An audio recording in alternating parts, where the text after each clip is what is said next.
Your painkiller could be poisoning you. And UK health data shows these everyday tablets send thousands of people to emergency departments every year. What most people don't realise is that some of the UK's most trusted painkiller brands are linked to liver failure, internal bleeding, heart complications, and addiction warnings. I've spent weeks reviewing NHS guidance, government safety alerts, medical studies, and poisoning statistics. In this video, I'm exposing 8 UK painkiller brands you must avoid, plus 2 safer options healthcare professionals actually recommend. And the final brand on this list is one almost every household in the UK owns right now. Brand 8, Extra Strength Paracetamol Brands. Extra Strength Paracetamol ends up on this list not because it is illegal or banned, but because it is one of the easiest painkillers in the UK to misuse without realising it. The danger isn't reckless behaviour, it's accidental stacking. Paracetamol is already present in dozens of everyday medicines, especially cold and flu products. Extra strength versions increase the dose per tablet, which means people reach unsafe levels faster when they combine products. Often unknowingly, this is not a rare mistake. UK health authorities consistently report that a large share of paracetamol-related liver injury cases happen when people believe they are following instructions correctly. There are well-documented patient safety cases where individuals took extra-strength paracetamol alongside cold remedies, unaware both contain the same active ingredient. The packaging looks different, the brand names are different, and the warnings are easy to miss when someone is ill, tired, or in pain. The result is accidental overdose, sometimes over just 1 or 2 days. Alcohol adds another layer of risk. NHS guidance warns that drinking while taking paracetamol increases liver toxicity, yet many people still combine the two casually. Several UK hospital admissions have been linked to otherwise healthy adults who mix social drinking with repeated paracetamol doses, never realising they were pushing their liver past its limit. What makes this especially dangerous is that liver damage often has delayed symptoms. People may feel fine while serious injury is already developing, which delays treatment and worsens outcomes. In severe cases, this has led to intensive care admissions and long-term liver damage. This is why extra-strength paracetamol is problematic, not because people are careless, but because its strength, availability, and overlap with other medicines make accidental misuse far too easy. And this pattern, medicines designed for speed or strength quietly increasing risk, becomes even more concerning with what comes next. Brand 7, Fast-Acting Ibuprofen Capsules. Fast-acting ibuprofen is marketed around one promise: speed. Liquid capsules, rapid-release formulas, and works-in-minutes claims make it feel like a smarter, more advanced option than standard tablets. For people in pain, faster relief sounds harmless, even responsible, but this is exactly why this category ends up on the avoid list. The issue isn't ibuprofen itself, it's how fast-acting versions change the way that hits the body. Rapid-release capsules dissolve quickly and deliver a higher concentration of ibuprofen into the bloodstream in a shorter time. That spike increases stress on the stomach, kidneys, and cardiovascular system, especially when doses are repeated. UK safety guidance and patient reports consistently link ibuprofen to stomach irritation, internal bleeding, and kidney injury, even at recommended doses. Fast-acting versions amplify that risk because they reduce the body's ability to buffer the gradually. Many people take another dose too soon because the relief wears off faster, not realizing they're stacking peaks rather than spreading exposure. This becomes especially dangerous for adults over 40, people with high blood pressure, dehydration, or undiagnosed kidney issues, groups that often don't see themselves as at risk. There are documented cases of people being admitted to hospital with gastrointestinal bleeding after short-term use of fast-acting ibuprofen during illness, particularly when combined with dehydration from flu or stomach bugs. Another common issue is mixing. Many people alternate between ibuprofen and paracetamol for pain or fever, assuming this balances things out. While alternating can be appropriate when done carefully, fast-acting ibuprofen makes timing errors more likely. The relief comes quickly, fades quickly, and encourages closer dosing intervals than intended. Unlike standard ibuprofen tablets, these products subtly encourage a pattern of use that prioritizes speed over safety. That's why many healthcare professionals recommend standard-release ibuprofen instead, taken with food, or avoiding oral ibuprofen entirely when pain can be managed another way. And this next category takes the idea of stronger relief even further, adding another ingredient that introduces an entirely different level of risk. Brand 6, Codeine Combination Painkillers. Codeine combination painkillers are often seen as the step up when regular pain relief doesn't work. They're marketed as stronger, more effective, and still safe enough to buy without a prescription in the UK. That positioning is exactly what makes them dangerous. The problem with codeine isn't just side effects, it's unpredictability. Codeine is an opioid that has to be converted by the liver into morphine to work. Some people convert it very quickly, others very slowly, and there's no easy way to know which group you're in. That means the same dose can be mild for one person and dangerously strong for another.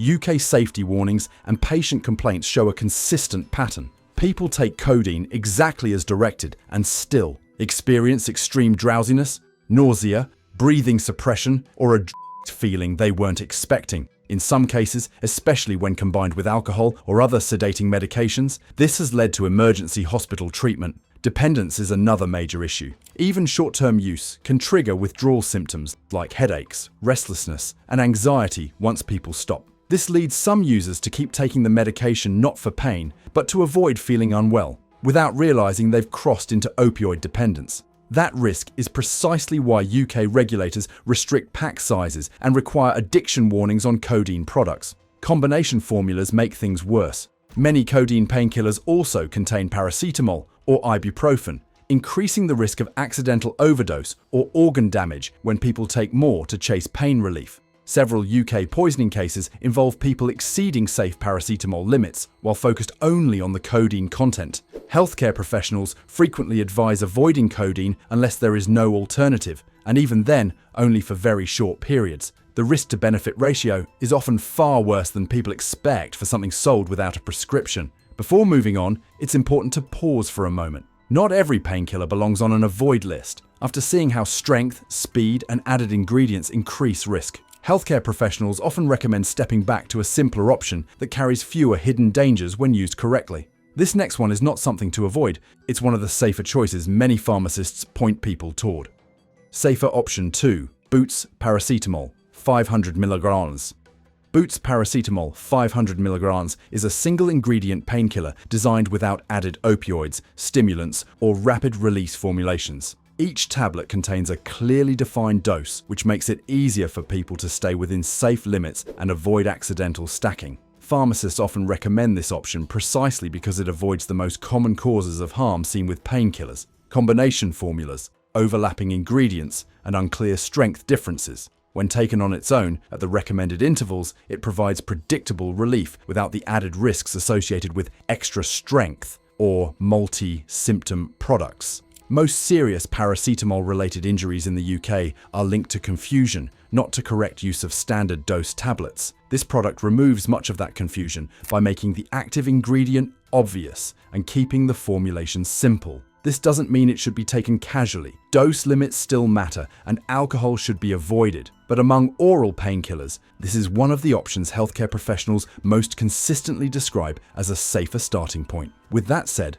the next category moves in the opposite direction, combining pain relief with multiple symptom treatments and creating one of the most common paths to accidental overdose. Brand 5, all-in-one cold, flu, and pain relief brands.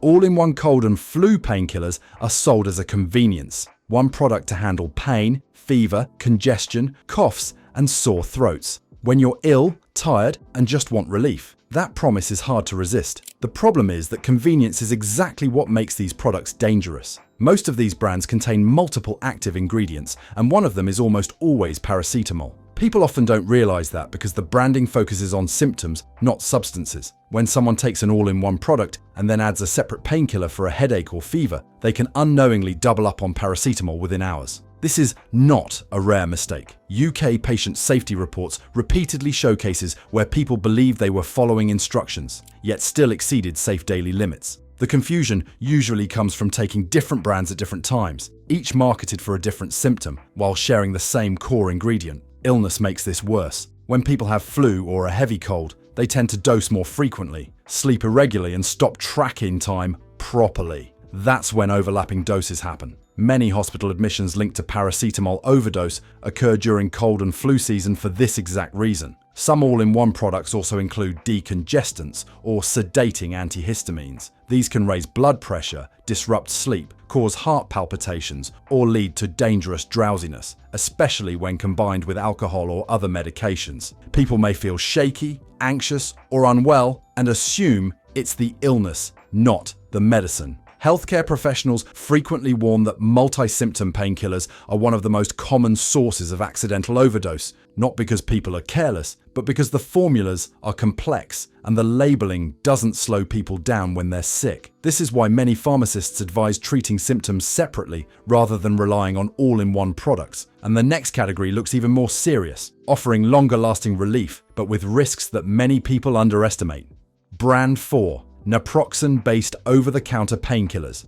Naproxen is often perceived as a more serious painkiller, something people switch to when ibuprofen no longer feels strong enough. It's marketed as longer-lasting, which makes it appealing for joint pain, back pain, and chronic aches. One tablet, fewer doses, all-day relief. On the surface, that sounds safer. The issue is that naproxen's longer action also means longer exposure. Unlike shorter-acting painkillers, naproxen stays in the body for extended periods, increasing strain on the stomach, kidneys, and cardiovascular system. This is why many doctors prefer to prescribe it cautiously rather than see it used casually. UK safety guidance and patient reports consistently associate naproxen with gastrointestinal bleeding, ulcers, and increased cardiovascular risk, especially in adults over 40 or those with high blood pressure. What's concerning is that many people who buy it over the counter don't realize they fall into a higher risk group. Another problem is hydration. Naproxen can significantly reduce kidney blood flow, and during illness, heat, or dehydration, that effect becomes more dangerous. There are documented cases of people developing acute kidney injury after short-term naproxen use during periods of flu,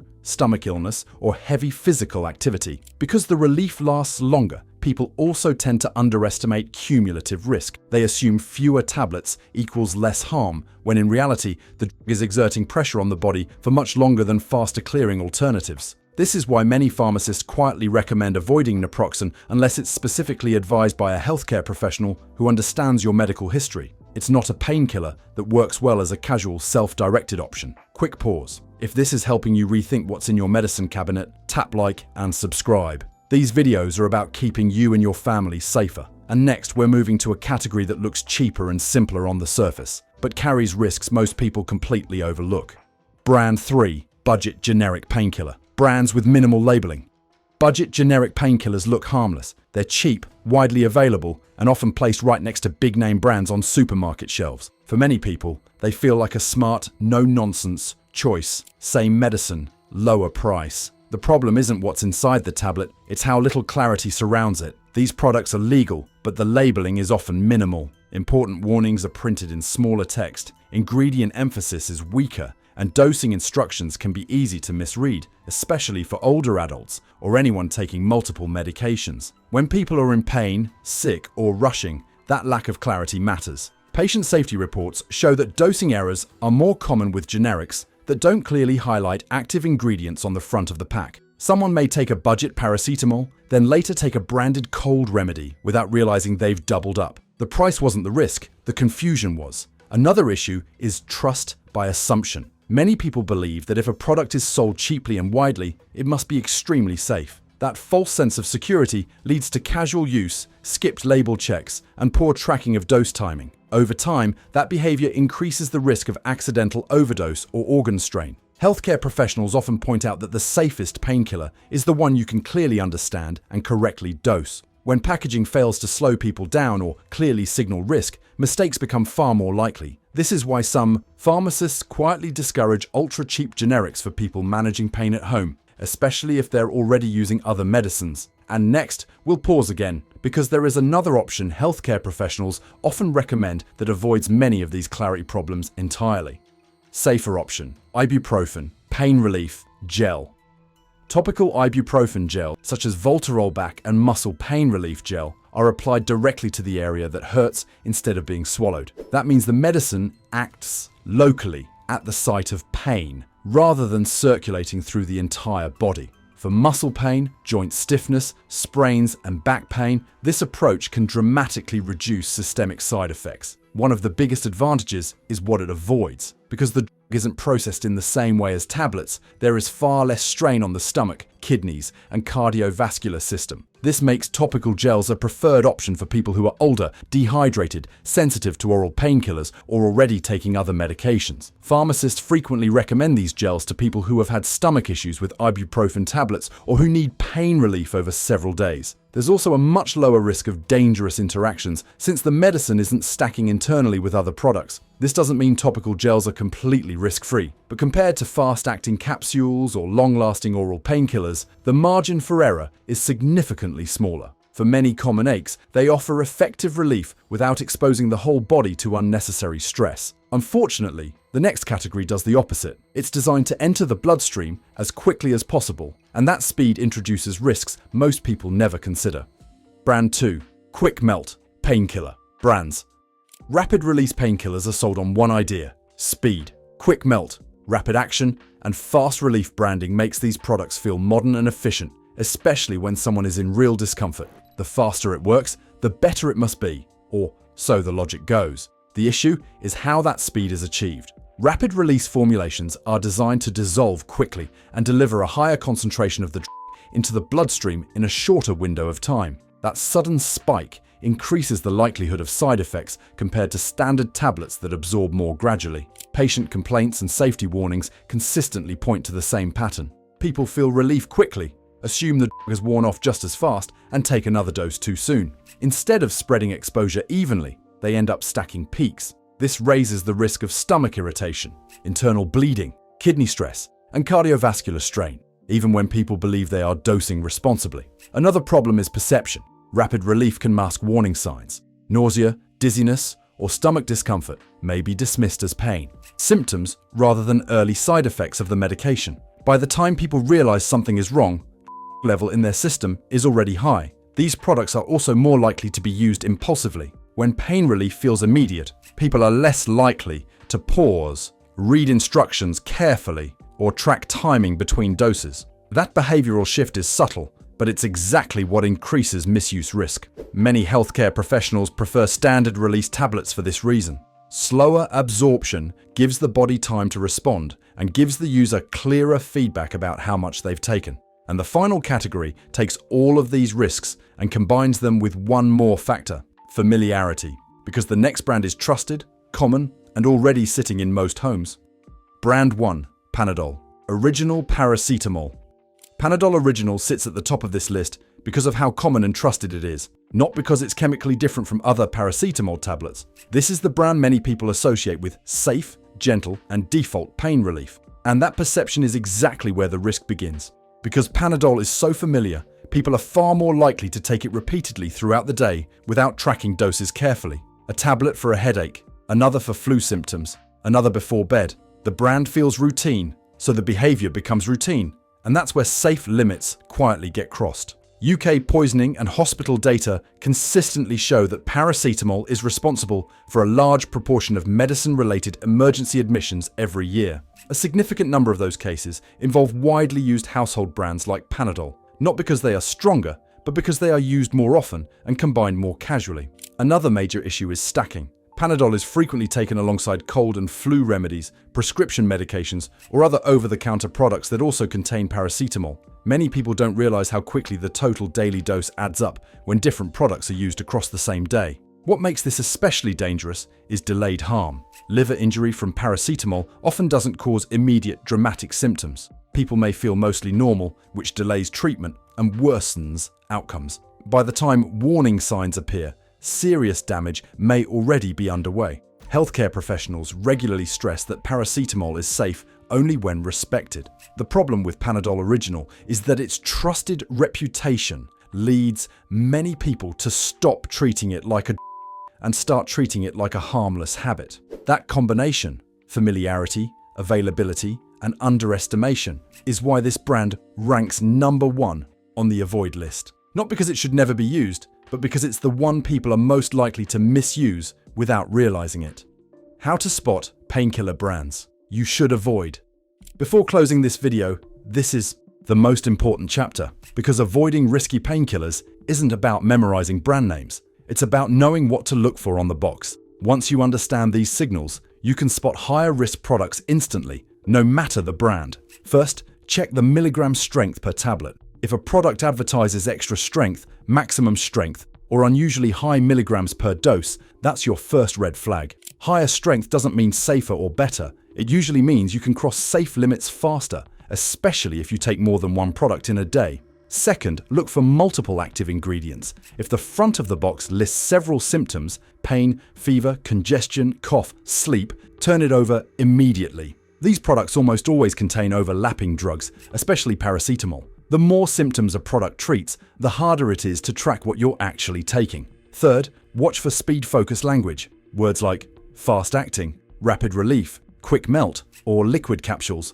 are not neutral marketing terms. They signal faster absorption, higher blood concentration spikes, and a greater risk of side effects if doses are mistimed.